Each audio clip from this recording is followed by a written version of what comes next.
નમસ્કાર કલમ યુઝ સમાચારની સાથે હું છું આપની સાથે પાયલ બામભણિયા। તો જોઈએ આજના મહત્વના સમાચારમાં।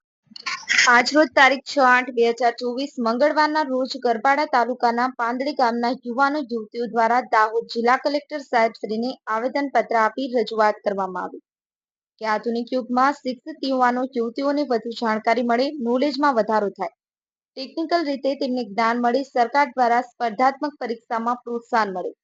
શિક્ષિત યુવાનો યુવતીઓને સતત કંઈક ને કંઈક નવું જાણે તે હેતુથી વર્તમાન સમયમાં એક લાઇબ્રેરીની જરૂરિયાત ઊભી થઈ છે, જે આજે શહેરોના દરેક વિસ્તારોમાં લાઇબ્રેરી હોય છે, જેના કારણે ગ્રામ્ય ક્ષેત્ર કરતા ત્યાંના શિક્ષિત યુવાનો યુવતીઓને વધારે પ્રોત્સાહન મળે છે અને ગ્રામ્ય વિસ્તારના શિક્ષિત યુવાનો યુવતીઓને આ કારણોથી પણ અવરોધરૂપ જણાય છે તથા ગ્રામીણ ક્ષેત્રના યુવાનો યુવતીઓ દરેક બાબતમાં ભરપૂર કૌશલ્ય ધરાવે છે, પરંતુ ગ્રામીણ ક્ષેત્રના યુવાનો યુવતીઓને કઈ તાલીમ કે પ્રોત્સાહન કે ગાઈડલાઈન મળી રહે તેવું કોઈ માધ્યમ નથી, તેમજ ગ્રામીણ ક્ષેત્રના યુવાનો યુવતીઓ ફિઝિકલ રીતે તૈયાર જ રહે છે, પરંતુ તેને યોગ્ય રસ્તા ન મળવાને કારણે આગળ વધી શક્યા નથી। તેથી પાંદડી ગામના ગૌચર અને જે પડતર જમીનના મેદાને અને લાઇબ્રેરી બનાવવામાં આવી તેવી માંગણી સાથે દાહોદ જિલ્લા કલેક્ટર સાહેબશ્રીને આવેદનપત્ર આપી રજૂઆત કરવામાં આવી।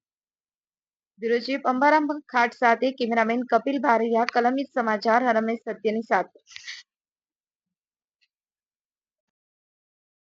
આજરોજ અમે કલેક્ટર સરને આવેદનપત્ર આપવામાં આવ્યો છે। અમારે પાંદડી ગામમાં મેદાન અને લાઇબ્રેરીની અખૂટ હોવાથી અમે યુવાનો બધા દાહોદ દૂર દૂર એરિયામાં જવા પડે છે, જેથી લોકોના અમુક વ્યક્તિઓના સગવડ ના હોય તો એ પહોંચી શકતા નથી અને આપણે તૈયારી હરકી રીતે કરી શકતા નથી। એના માટે અમારા ગામમાં વહેલી તકે ગ્રાઉન્ડ અને લાઇબ્રેરીની એલહી કરે એ અરજી અમારી સ્વીકાર કરે એ અમારી નમ્ર વિનંતી છે કલેક્ટર સર લોકોને।